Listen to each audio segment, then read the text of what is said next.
We have become used to thinking that we have a right to all that we have, no matter what damage we do to the earth or to other people. We have become detached and disconnected from reality. We have become detached from the earth. We have become detached from the feelings and lives of people elsewhere if it interferes with our right to maintain our lifestyle and standard of living. I would submit to you that we're on a course leading to inevitable annihilation. Martin Luther King said the issue is not between violence and nonviolence, it's between nonviolence and non-existence. The course we're on in the first world is a course of ultimate destruction. Do we want to be part of this course of ultimate destruction, or do we want to be part of hope and affirmation and justice for all people of the earth and for the earth itself, without which we cannot live? Yes, I'm talking about a nonviolent revolution of consciousness.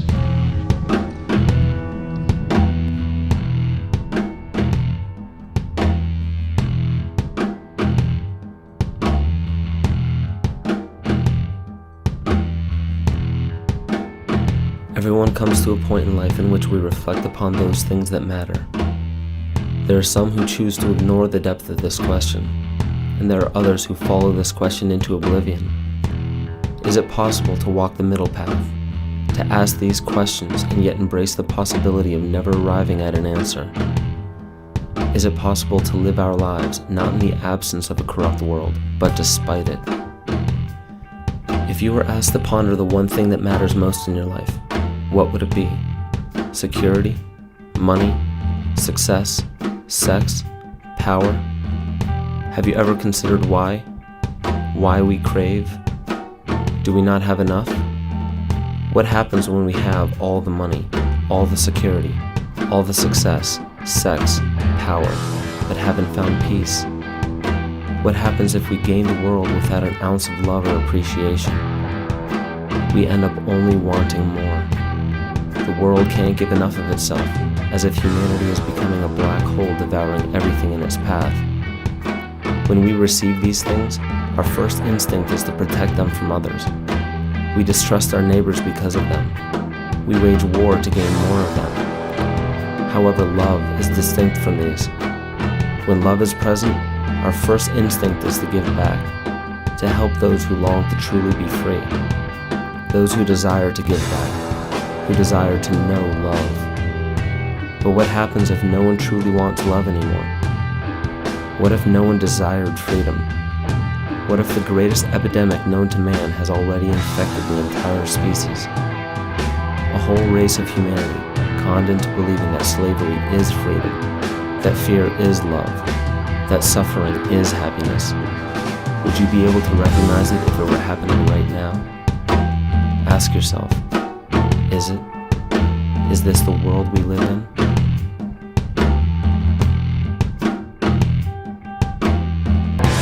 You ain't got nothing to live for, you're better off dead. Yes, but what if a man has got something to live for? That's different. Then nothing should stand in his way.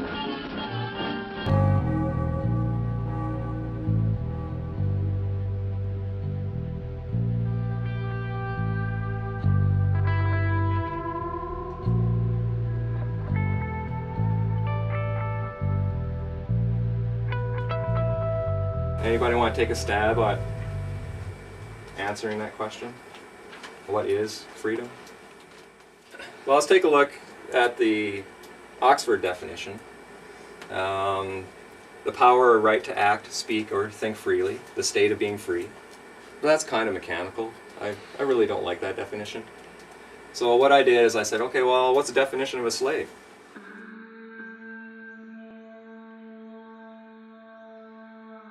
A person who is a legal property of another and is forced to obey them, or a person who is excessively dependent upon or controlled by something. Okay? So if you're dependent on something, are you free? No.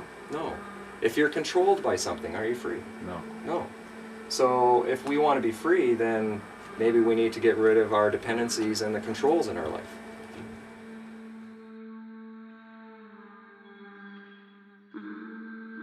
Rob, in the Paget family, is an example of what happens when an average individual begins asking simple questions. Rob has removed himself from under external government and jurisdiction.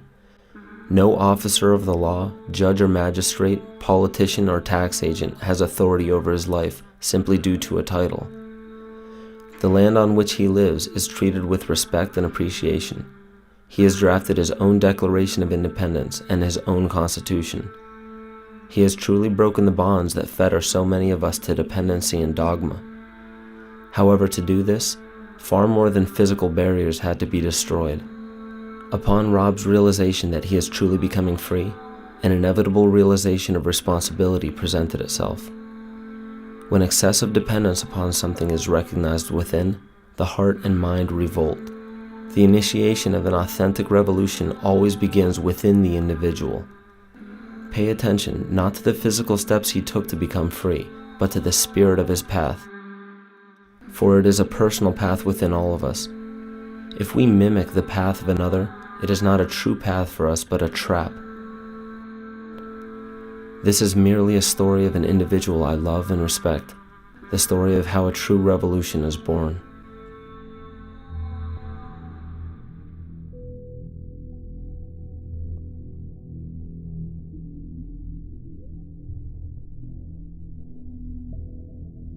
With self-governance, I am 100% responsible and 100% accountable for everything that I say and do.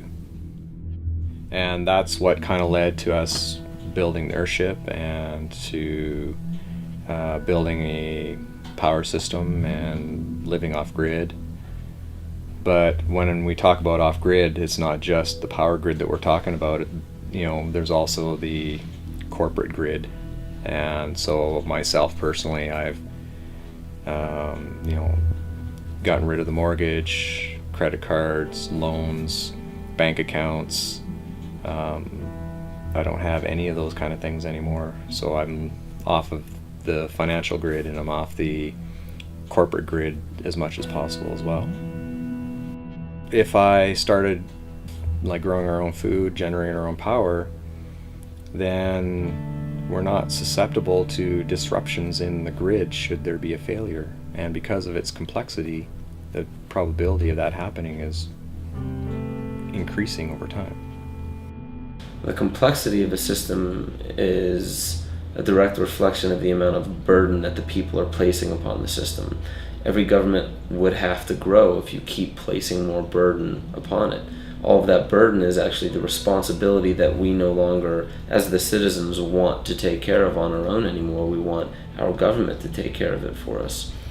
So all of that burden feeds the system, and that's how the system grows.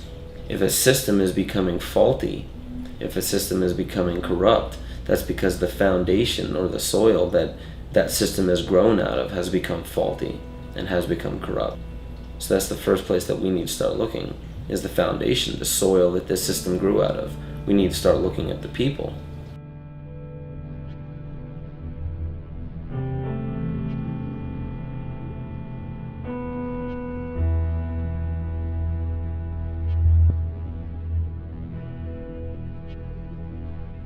There's a fellow down in the U.S., Taos, New Mexico. He's an architect. What he's doing is he's building earth-rammed houses, which are passively solar heated, out of automobile tires. And you stack the tires like bricks, pack them full of dirt, and they're backfilled, and they're completely off-grid. The sun heats the dirt and the mass, and that heat then radiates back into the house. And then in the wintertime, because the sun is so low, it penetrates deep into the building to warm up the building, and in the summertime it's really high, so it doesn't penetrate the building at all, and it keeps the building cool. And collect water off the roof into cisterns, and we recycle water in the house, and solar panels for power generation. So the house essentially is like a self-contained ecosystem because it collects its own water, treats its own waste, generates its own power, generates its own heat, and it's all built out of recycled materials that are abundant out in our ecology. There's automobile tires all over the place, right? So trying to build houses out of materials that you can find readily laying around.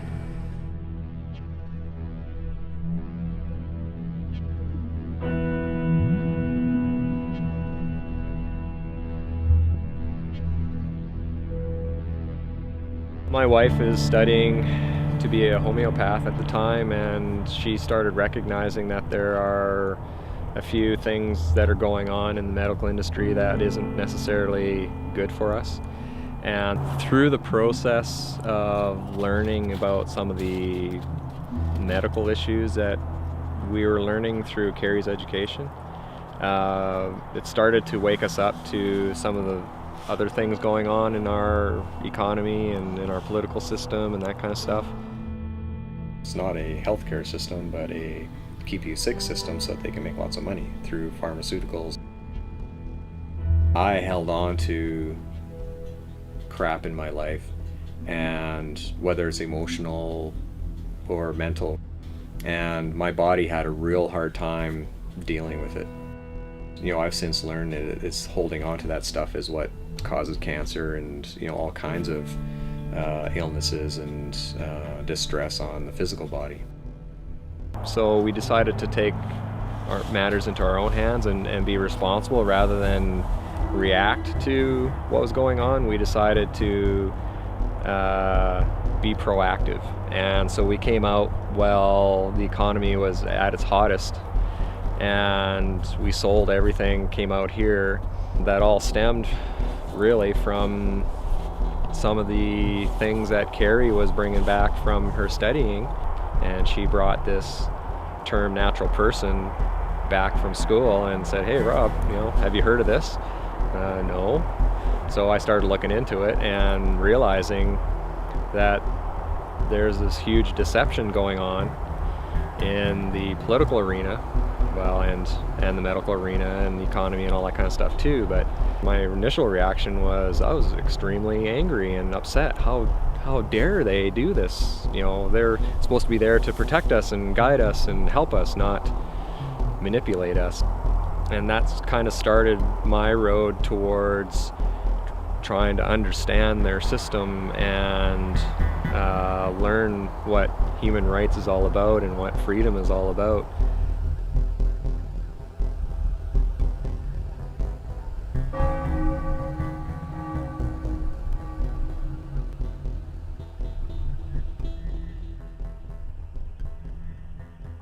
What is the law? What laws apply to every single man on this earth? Because they often say no man is above the law. Okay, so which law are they talking about then? Well, there's common law, there's civil law, there's contract law, there's Sharia law, there's Christian law, like there's all kinds of laws. Mm-hmm. Admiralty is just one of them. And when it comes down to it, a lot of those are only associated to activities depending on what we're doing and what we consent to. So corporations, for example, are all subject to a number of laws because they are the creation of the government. So the master gives the rules for the servant to follow. Okay? So does that apply to you? Well, unless you're a corporation or you're behaving as a corporation, the answer is no. So I asked the question, what is the law?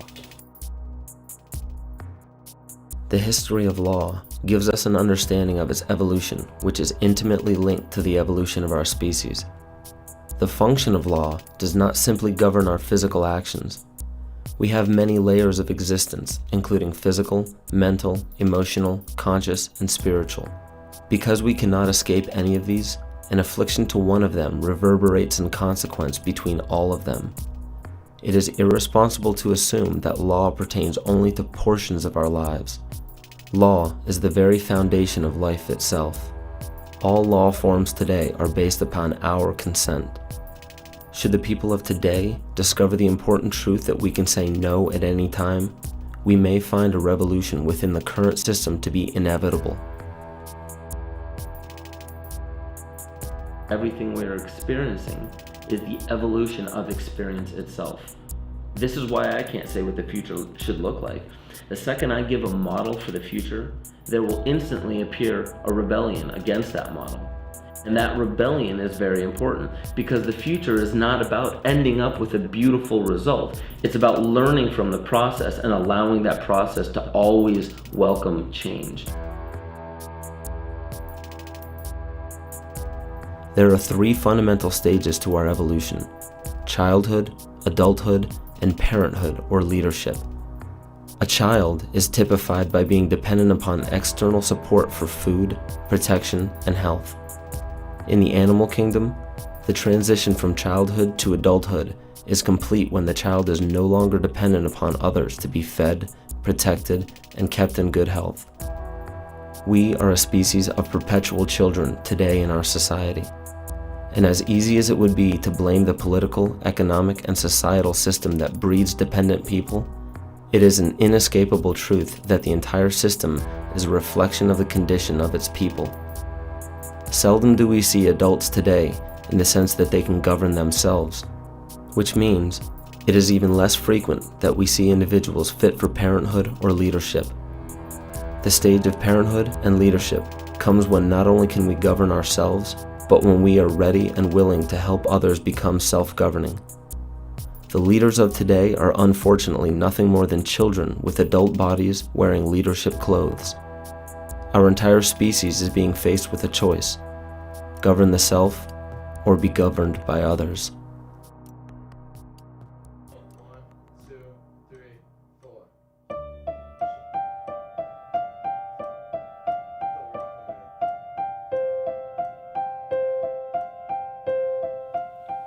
Problem with courts these days that I see is that people don't see them for what they really are. I was raised to respect authority, follow the authority, and do as they say. And I think most people are brought up that way. What I've learned though is that authority is based 100% on our consent to being governed. And I found a Supreme Court ruling that says that the consent of the governed is a foundational principle of democracy. Now, what's consent? Does that imply that you have a choice whether you're going to agree to that or not? And I would suggest that the answer is yes. So we all have free will choice to consent to being governed. When we do that, then we've given them permission to use their authority over us. So when we used our free will to apply for or register for something, we gave them permission to create a corporation to interact between the man and the system. And it's that corporation that the system acts upon. But because we don't know who we are, we assume or we think that that is us. So when you take a look at your credit card or take a look at your driver's license or your birth certificate or any of that kind of stuff, a lot of people, and including myself, thought that that was actually me. And that's not true. So when the courts are acting upon it, all they can really act upon is the corporation. And the only reason they can act upon the man is because we agree to be the representative of that corporation and bind ourselves to the terms and conditions of that agreement. But we can say no at any time. Give the public the facts. They have a right to know. Got it? If you have those documents, such as licenses, registrations, permits, applications, that is your consent to being governed by certain guidelines, regulations, acts, stipulations, laws within that corporation, because you are asking for a service and they're saying, okay, as long as you follow these rules.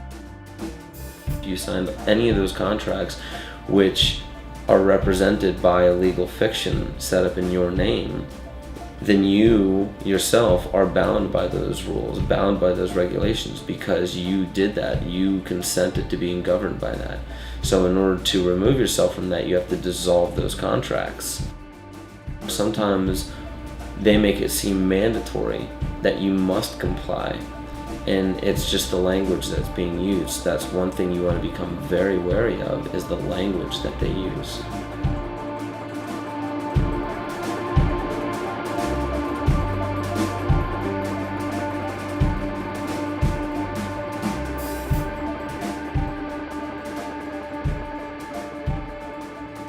If I was to ask you, how do you define person, what would the normal definition in our community be for that word? Human being. And if we take a look at the dictionary, it says a human being regarded as an individual. That's what we would normally view the word person to be. In law, okay, now we're using their words. Whenever you're dealing with corporations and the government and all that kind of stuff, person means an individual or incorporated group having certain legal rights and responsibilities. Not a human being regarded as an individual, but as an individual or corporation. So they actually said, compare artificial person and natural person. So I did. So I looked it up and I compared them. Artificial person, a legal entity, not a human being. Natural person, a natural person is a human being that has the capacity for rights and duties.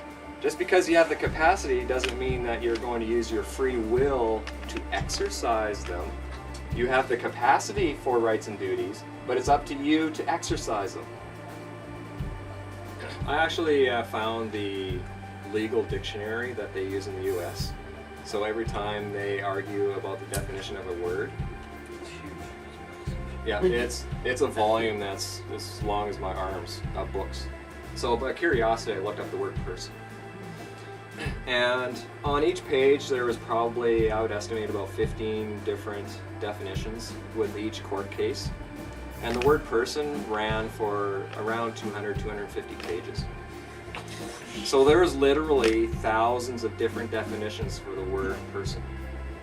How can anybody possibly learn all that in order to protect yourself?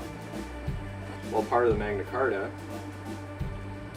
states that to none will we sell or deny a right or a justice. Well, what that means is that if you want to exercise your rights and you want to have justice, they can't sell it to you. They sure do now. It costs you hundreds of dollars an hour to hire a lawyer just so you can get justice. Sometimes there are things that are more important than bread and butter. Just what, for instance? The right to think for yourself. This is a free country where nobody can set themselves up as absolute ruler and force other people to do their bidding. And as our country grows, more and more you'll find men and women marching and fighting side by side.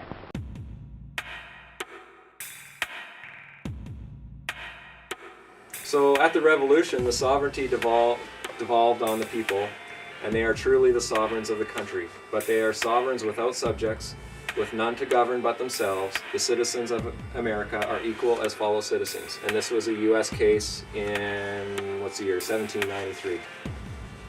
So every U.S. individual is sovereign if they knew about it and if they hadn't got hooked into the corporate game that's being played down. So, a sovereign, a person, body, or state vested with independent and supreme authority. So, if you're sovereign, does that mean that somebody else has authority over you? No. You have the supreme authority. What about an officer of the law then? They have no authority over you. They're your servant, okay? But what they do is they try to get you into a contract so that you contract away your rights so that they then have authority over you.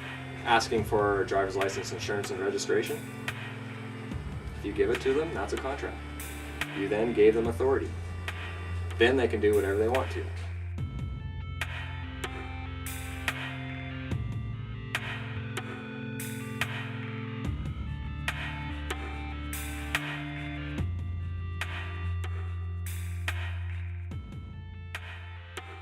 We elected to take responsibility and accountability for anything that should happen, as we should, because it's our building and we're building it. So we essentially went ahead with it and waited for the county to say something. About 3-4 months into the project, we received a letter. That letter essentially indicated that we noticed that there's some development. Please stop the development until you fill in a development permit.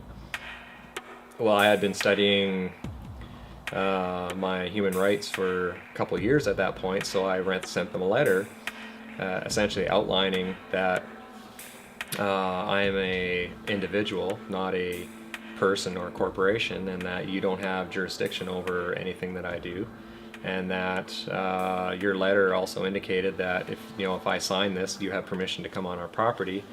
So that implies that you currently don't have permission to come on our property. So I essentially told them, you're gonna have to provide me with a proof of your claim that I have to follow the guidelines of the Municipality Act, and they do not have permission to come onto our property. About a week later, the tax assessor showed up, and I asked him, well, are you here as an agent of the county? And he said, yes. And I said, well, can you tell me which parts of the act that your authority comes from? And so he told me, and I said, tell you what, let me look those up and I'll get back to you. And he was quite reasonable. He agreed with that, and he left without any incident. So I looked up the act and found out that he had to give me reasonable notice, and because he was an agent, I had already told the county that they didn't have permission to come on the property. So I had grounds for several charges, if I wanted to, of trespassing and breach of the Municipality Act against this guy. So I confronted him on it. The final result was I got a letter from the minister indicating that I had several good points in my letter, and that he encouraged me to settle my dispute with the county, and he essentially washed his hands of the whole thing. And I haven't heard from the county since. They've left me alone now for 2 years.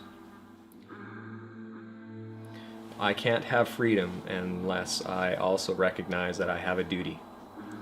And I have a duty to share with people what I've learned from not only the legal aspect, but also the spiritual, emotional, mental, and physical freedoms that I've been working on. I felt that part of my duty was to start getting out there and start teaching this.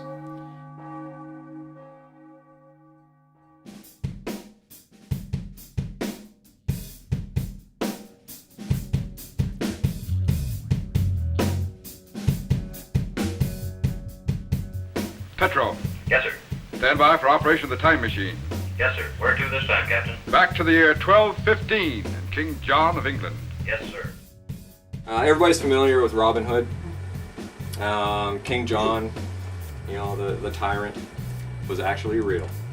The problem with King John is that he did not know how to fight a war, and he had no land to his name. So he ran to the Pope in 1213 and asked Pope Innocent III for some help.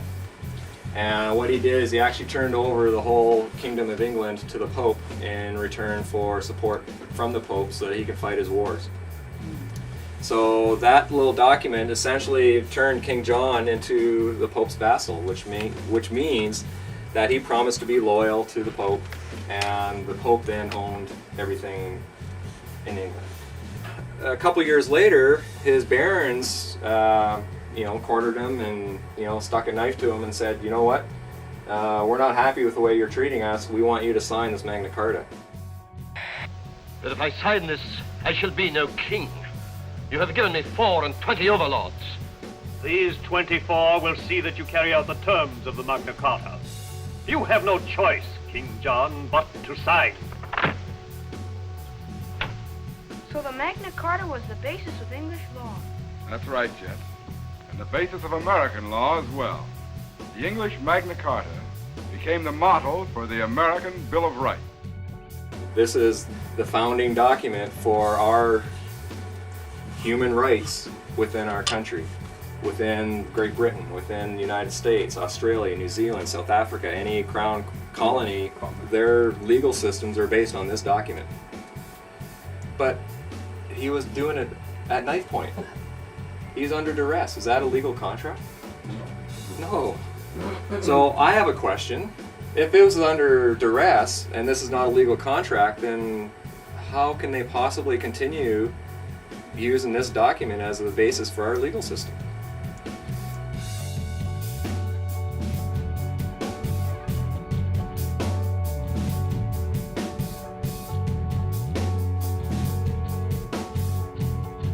I would suspect that most people would recognize that a valid contract would require that the individual sign on his own free will. And that wasn't the case. And the Pope at the time, Pope Innocent III, recognized that as such because he also said that it was invalid.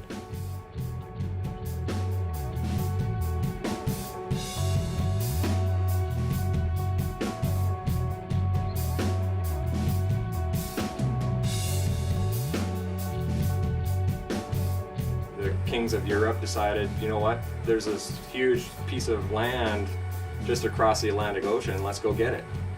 And so how they did it though is they chartered corporations.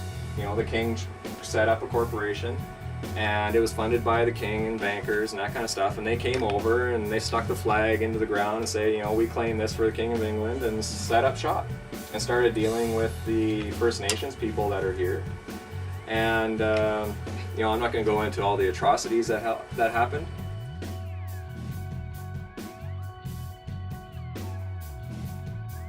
Literally millions of First Nations people died, either as a result of disease, wars, starvation, and so that genocide took place just so that they can colonize this land. You know, it's a sad chapter in our history, but we also have to recognize that that's the past, and so let's move on and let's try to live in harmony with one another now without pushing our will against another, and try to come to terms with the things that were done in the past. It was essentially the corporation that came and conquered this country, or this land, I should say, not the country. They came and conquered this land. It was all corporations that came. Now that those corporations are here, people started coming over and started immigrating to what they thought was Canada or the United States. And then in 1867 they passed this thing called the British North America Act. Now, did the people here vote on this? No. This is a piece of legislation from Great Britain. That's all this is. The BNA Act is just legislation from the Parliament in Great Britain. But it was passed off on us as a constitutional document. In order for you to have a constitution, the people have to vote on the document, not the representatives in the legislature. This document merged all the colonies into one colony called Canada. That's all this document did. But it was passed off as forming a country. The people of Great Britain went and started traveling around the world and bringing their legal system with them. And even though the US declared their independence in 1776, they still based their legal system on British system. They're all based on that common law system, but there's also the Admiralty system that came with it. Representatives from, you know, Canada, Australia, South Africa, New Zealand, you know, all those got together with Great Britain and started talking about, okay, how can we really set things up so that we can be autonomous from Great Britain? And so they actually met for a couple of years, 1926 and 1930, to formulate how this was going to work. And then the king then passed the Statute of Westminster, and that essentially broke the tie between Great Britain and Canada. Okay, the king is no longer a part of Canada. Canada is no longer affected by any statutes or regulations from Great Britain. Because the link to the crown was broken, technically we're in anarchy. We have no document to actually set up the framework for how our government is supposed to operate in this land. In 47, they wrote a letters patent creating the office of Governor General. The Governor General is the head of this country. We have been compelled to create a permanent armaments industry of vast proportions. 3.5 million men and women are directly engaged in the defense establishment. Now, this conjunction of an immense military establishment and a large arms industry is new in the American experience. We recognize the imperative need for this development, yet we must not fail to comprehend its grave implications. There's not one piece of territory or one thing of a monetary nature that we want out of this war. We want peace and prosperity for the world as a whole. Let's go through these words and let's see if you understand them now. Okay. Governor General. What's a general? Military. Lieutenant. More generals. What's a company? It's like 4 brigades of man and heavy equipment. An officer. Okay? The taxpayer is actually an officer who holds an office. Commission. How many here work for commission under a social insurance number? So you're actually a commissioned officer. Okay, so even some of the financial terms have military connotations. And it's all done under admiralty, which is military.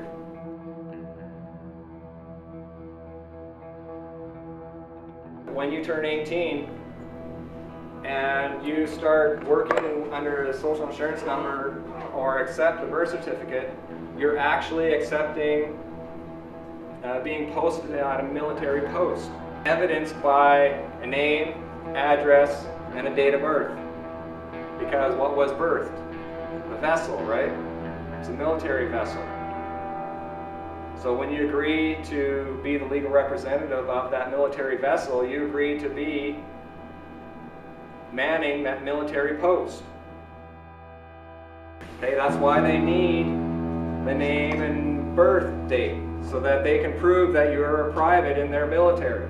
All of these documents, whether you're registering property or applying for driver's licenses, a birth certificate, all that kind of stuff, it's all in the public, which means it's all on the military side, and you're holding military offices when you have these documents on your possession. As long as you're manning a military post, technically you're at war. So, Clause 1 says, "We do hereby constitute." Who's we? I don't remember seeing any documentation that said the people of this land gave them permission to constitute that office. And the king doesn't have any authority here because the Statute of Westminster 1931 cut off all of that. So I have a question. Who's we? I suspect that it was Prime Minister Mackenzie King and all of his cronies. So how did all this happen?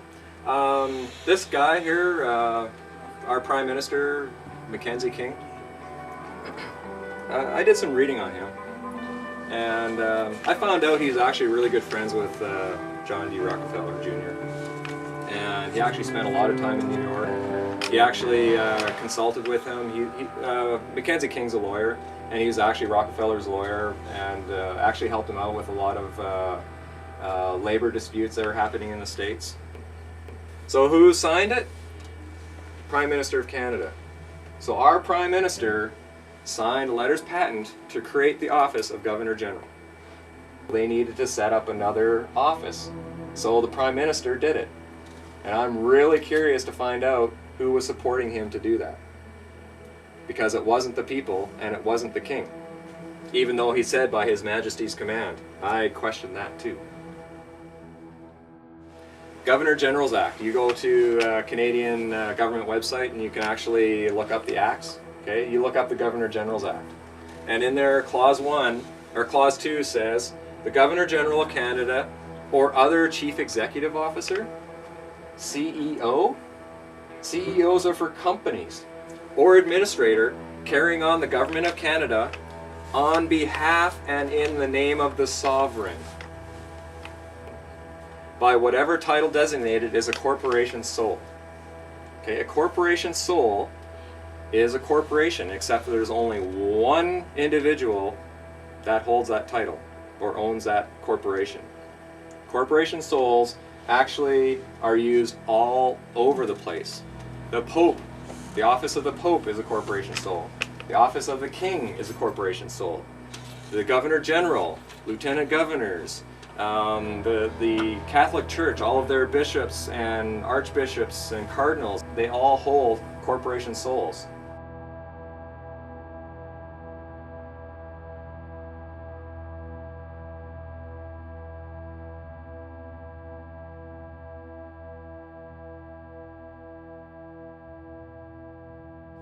This was on the Governor General's website about 10 months ago.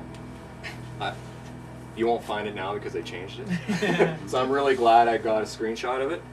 But it says here, Canada is a parliamentary democracy and a constitutional monarchy. Yeah, whatever. This means Canadians recognize the Queen as our head of state. Canada's Governor General carries out Her Majesty's duties in Canada on a daily basis and is Canada's de facto head of state. Does everybody know what de facto means? Illegitimate but in effect. So it has no legitimacy, but because we've all accepted it, that gives it force and effect. Now, as soon as you get away from all the people and you remove yourself or segregate yourself through a private agreement or what have you, that becomes private. Now, the Governor General and the Queen, by definition, are only responsible for the public. Government is there to deal with the public for us, but they've turned everything public. As soon as you register property like land or vehicles or any of that kind of stuff, you turn that into a registered item which is in the public. If you're in the public, they assume that you're vulnerable and that you need protecting from others and from yourself. As soon as you're using all of your corporations, that's all on the public side and that's all governed by the public, which is the government. So part of the process that I went through was to actually explicitly say, I do not want to be governed.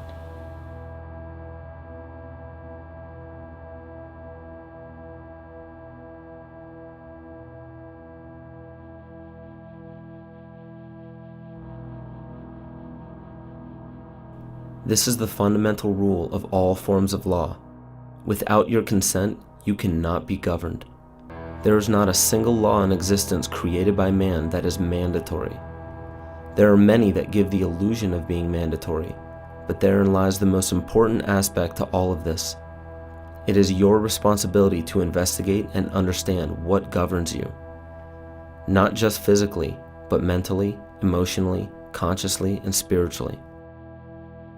There are tyrannical governments that force their law upon the people unjustly. Some do not have much of a choice to move away from these areas. However, most do have a choice, yet allow justifications to keep them exactly where they are.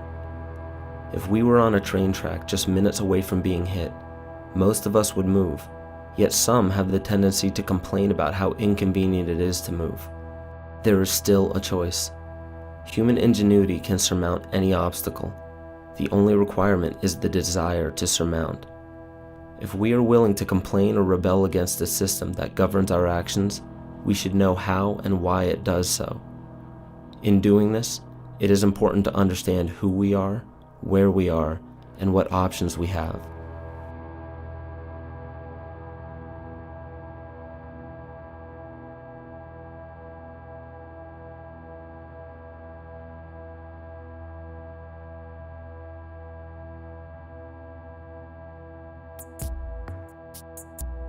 Well, what's Canada defined as? In the Interpretation Act, Canada, for greater certainty, includes the internal waters of Canada and territorial sea of Canada. Okay, now that word includes is a tricky word. There's a legal maxim that says the inclusion of one is the exclusion of all others. Okay, so whenever you see the word includes, it means it's this and nothing else. Hold on here. You're trying to tell me that Canada is just water? Yes, it is. This red, that's Canada. We, sitting in this basement, we are not in Canada. Well, the term Turtle Island, my understanding, is an actual word that the First Nations people called North America. When the Europeans came over, they then started putting their own terms and words to the land. However, it was all done through corporations. Well, that's why they need the Admiralty courts, because Canada is only water. You can't have law of the land if you have no land. You need Admiralty courts to operate in Canada because it's all water. You need your ships. Okay? Everybody know where they fly the flag on the Parliament buildings in Ottawa? On the top of the Peace Tower, because they don't have any land to plant their flag. You need land to plant a flag. Take a look at the U.S. Securities and Exchange Commission. You type in the word Canada, it's listed there. Canada actually has to file with the U.S. Securities and Exchange Commission every year.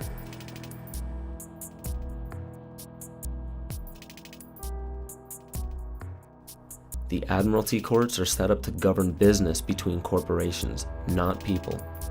The jurisdiction of Admiralty courts does not deal with human affairs.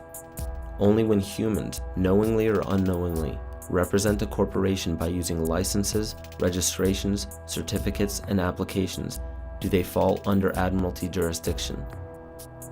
It is a well-disguised fact that nearly everything we believe to be our country, our courts, our police departments, and even the documents that represent us as individuals are in fact corporations in the business for profit. Should you choose to remain a part of any of these corporations, it's important to understand that not only are you under their jurisdiction, but you do gain the benefits that they offer. The benefits in the agreement of becoming a citizen of any country is their protection. To be a citizen of any nation means that you have your citizenship. This ship is a vessel that contains your consent to be protected and governed by that nation.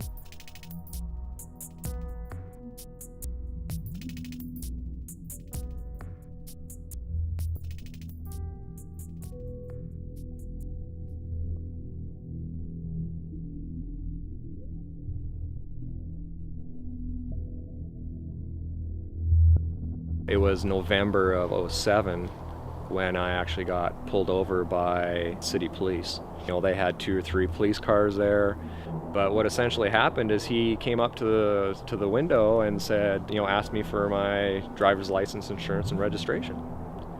And I actually told him, well, I don't have a driver's license. And he goes, yeah, that's why I stopped you. I'm not a corporation, and I do know that I'm not here to submit to other people's authority. I didn't realize it at the time, but I was actually testifying to him. I didn't need to tell him that I didn't have any of those documents. At that point, he then asked me, well, what's your name? Well, I told him, well, my friends call me Rob. I don't let a name define me, or I don't let a career define me. I'm not a name or a label. again, I was testifying. I didn't have to disclose to him my identity, but it was enough information for him to make the link between that name and the name that he has jurisdiction over, which is the artificial person that was on the driver's license that was expired. And that was grounds enough for him to proceed with filing charges of driving without a driver's license. And he essentially gave me to the count of 3 to accept these, or he would continue filing more charges and tow the vehicle. And I finally accepted under, I was extremely stressed out at that point because I didn't want to lose my property and that kind of stuff. So I accepted them and decided to deal with it through letters. Like if I was a judge, for example, and you walked in and claimed that you're sovereign, one of the things I'm going to look at is, okay, does this guy behave like a sovereign? Did he, provide me with pre-notice and, try to resolve the issue before it even came to court? And was he honorable in his communications and his interactions with people? So at that point, I started a letter campaign, writing letters to him to ask him, for proof of claim of a whole bunch of things that he was claiming over me, and he essentially ignored all of those. So I showed up in court for the plea. Okay, now I know what the plea is all about, right? So I didn't go in there with all my books. I essentially went in there to essentially say, you know what, there is no harm done here. There's no cause for this court to be hearing. The judge wouldn't hear any of that.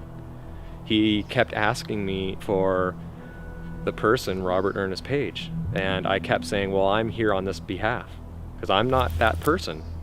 I'm man. But he finally said to me, okay, you know what, I'm entering in a plea.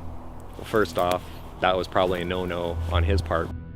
And he told me to plead guilty. But he said that from the facts of the case, it didn't look like I had a chance. Then he told me, make sure that that person is in court. I was still nervous, I was still shaken and that kind of stuff, but I left court excited because I successfully got the judge to recognize me for who I am, not as that artificial person. But I still have court to deal with. So when I got there, the Crown called me up, so I went up there. This was before the judge was there. And he asked me for my name. I didn't give him a name. I told him I'm a third-party intervener under injury because the artificial person's being called to court, not me. But I'm the one that was injured. I was stopped, which is an injury, detained for an hour and a half, and had to go through a whole bunch of letters and that kind of stuff. So he pointed to the ticket and goes, well, is that you? And I told him, that is not me. And I think he was getting frustrated. He said, go sit down. So I went and sat down. All I know is that when they resumed court, they heard the rest of the cases, and then they called Robert Ernest Page up, and I stood up, and she turned to me and said, case dismissed on lack of evidence. I move for an immediate dismissal. There's no sound basis for this case. There's not the slightest evidence. That was tremendous feather in my cap because I was able to successfully stand as a man in front of them without them intimidating me and let them know that I know how this game works now. Never a few men try to take over the rights of honest citizens. They always fail. They sure do.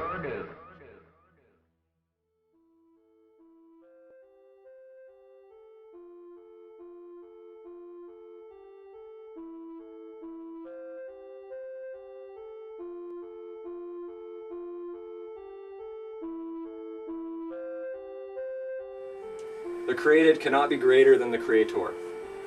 Whether you believe in God or Allah or Mother Earth or whatever, that's your creator. I believe in God. God's my creator. And even right in the Bible,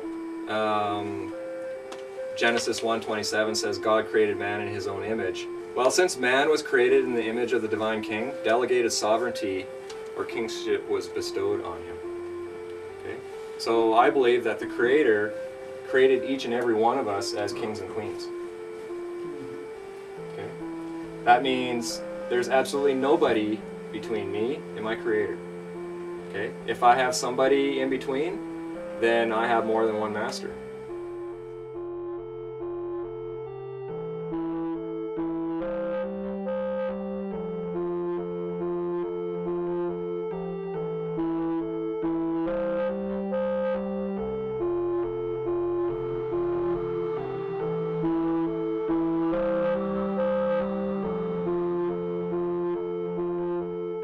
Masters could be the pursuit of money. Money would be one master that I used to bow to. I would do anything for money. Other people, I used to submit myself to other people's authority without even question.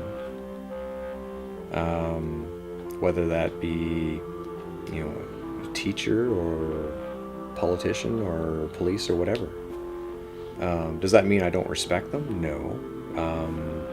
I honor them for who they are and what they're doing and the path and the journey that they're on. But does that mean I have to bow to them as a master? No.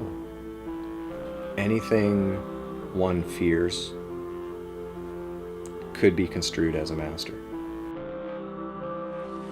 But that also means that our creations are our servants. Okay? We created government. We created the corporations. We created all the bylaws and legislation. Okay? They're there to serve us. We're not completely out of it yet. We still have dependencies on, our internet connections and our phone bills because we still want to communicate with people. But for the most part, I've been able to unwind myself from the vast majority of all of those requirements that most people have. Years ago, I was very materialistic. I was, working hard for, big houses, big cars, lots of money, that kind of stuff. And then when I recovered from my depression, I realized that life is all about my relationships. Relationships with individuals like yourself, my friends and family, but also with relationships with my food or my environment. Sometimes I still struggle with that. This is a journey. It's not something that's, open a door, walk through, you're changed man, and this is something I'll probably have to struggle with the rest of my life. Every once in a while I stumble, but I see it for what it is and forgive myself and just move on. And that whole entire process was a lot of hard work. Like, it was extremely painful, took a lot of energy, but I'm at a point right now where if I had to do it again, I would, because I learned so much about myself. And it positioned me very well to actually get together again with my wife. We were separated for 3 years. We reconciled the marriage, and we've been going strong now for almost 10 years. I believe the solution's available for anybody, whether you live in a democratic society or under a dictatorship or whatever. I believe the solution's simple, and I believe the solution is within ourselves. There are billions of people wandering this globe with perspective, scope, belief, dogma, morals, fears, desires, and hidden agendas. It's difficult to comprehend exactly what drives each of them. When looking at the surface of this unique condition the planet is in due to only one species, it may seem as if we aren't truly interested in freedom anymore. Maybe we're not truly working towards growth, prosperity, and peace. Again, it's difficult to pinpoint why we are a species of perpetual war and perpetual deceit, matched by perpetual heroism and perpetual compassion. There is no one answer to explain it all, and yet even if there were, it wouldn't be the intellectual answer that we desperately want it to be. The most we can do as individuals is to begin acting like individuals instead of acting like machines on autopilot from some primal program set in motion millions of years ago. What would this planet look like if we took back the one power we consistently give away? Choice. Because there is always a choice. Good, bad, indifferent, there is always a choice. Love, fear, growth, decay, life and death, there is always a choice. And the picture-perfect ending or eternal struggle is but a consequence of the direction we choose to travel from here. So rather than looking at fear, right now, look at this as the moment of opportunity, because there's something so much better on the horizon, but we can only get there by eliminating the structure as it is now, because the structure as it is now is providing for our extinction. Let the word go forth from this time and place to friend and foe alike that the torch has been passed to a new generation born in this century, tempered by war, disciplined by a hard and bitter peace, proud of our ancient heritage, and unwilling to witness or permit the slow undoing of those human rights to which this nation has always been committed and to which we are committed today at home and around the world.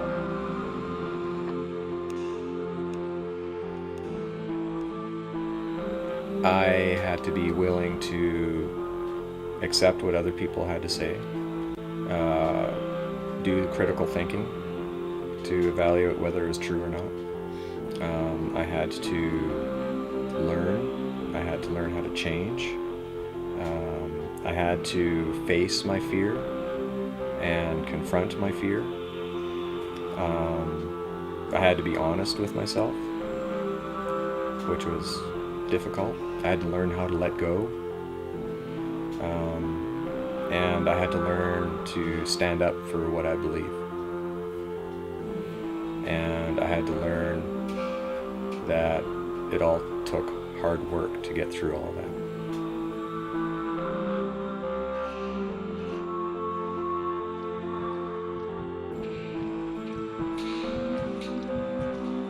Yes, I'm talking about a nonviolent revolution of consciousness.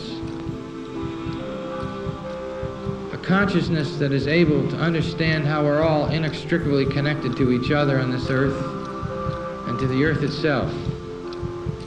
And that if we violate those fundamental principles, we do so at our own peril. Yes, we can continue to live in this delusion and the denials of reality because it's painful, it's frightening, sometimes it's terrifying. It's terrifying to face the truth. So I ask each of you to search your hearts as to what your truth is for being a citizen of the earth, promoting justice as a foundation for peace. It's not going to happen magically, and I think it's not going to happen by relying on these political structures and institutions.